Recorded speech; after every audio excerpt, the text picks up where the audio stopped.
The wait to get onto an operating table can be daunting for thousands of people waiting for an organ transplant. Right now, there's more than 3,500 people just in Maryland on the waiting list, with more than 2,500 of those in need of a kidney. WMAR-2 News' Chanel Pearman's here with more on how one man is spreading awareness, and it's just in time for National Kidney Month.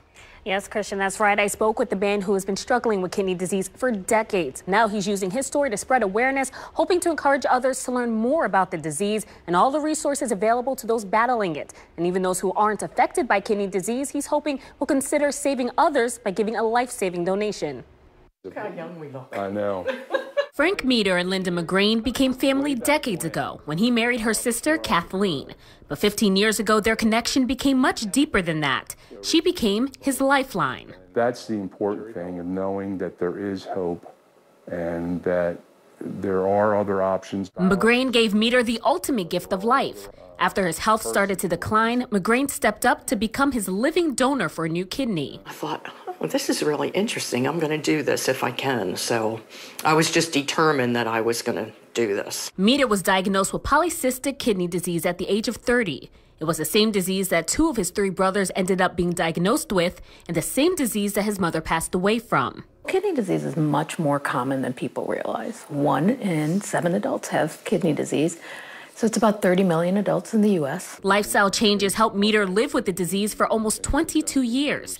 That was until his symptoms went from tolerable to unbearable. It just hit me all of a sudden. All of a sudden I couldn't move. After researching all of his options, Meter knew that he needed a transplant and wanted to go forward with a living donor. The bottom line is that you're not on a waiting list then. You move right up to the front. You have a living donor. It was a decision McGrain was originally nervous about.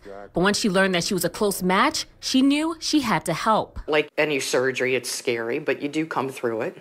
It takes a while to get back on your feet, but here I am, and I'm on my feet, and I'm enjoying life, and two of us are. Now, 15 years later, both Meter and McGrain are healthy, happy, and living life. It's a challenging journey for anyone with kidney disease.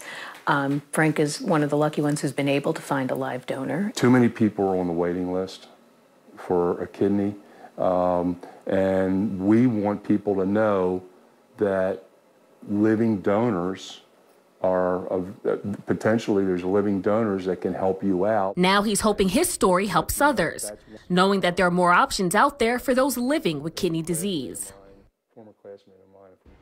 Now, Frank Meter has been working with the National Kidney Foundation to push forward the Living Protection Act of 2019. And they're hoping to spread the word and let people know that living donors are one of many resources available that may help those struggling with kidney disease. So, Christian, living donors is just a huge thing that can really help save lives, especially with the long waiting list for getting an organ transplant. It's important to point out that people who do donate a kidney, what a gift they're giving, and their life afterwards is going to be normal as well. Exactly, and saving 2 lives. You know, they're still alive and they're can be okay after surgery, but then also saving a life with that. More information on the website right now, WMAR2news.com. Chanel, thanks very much for that report.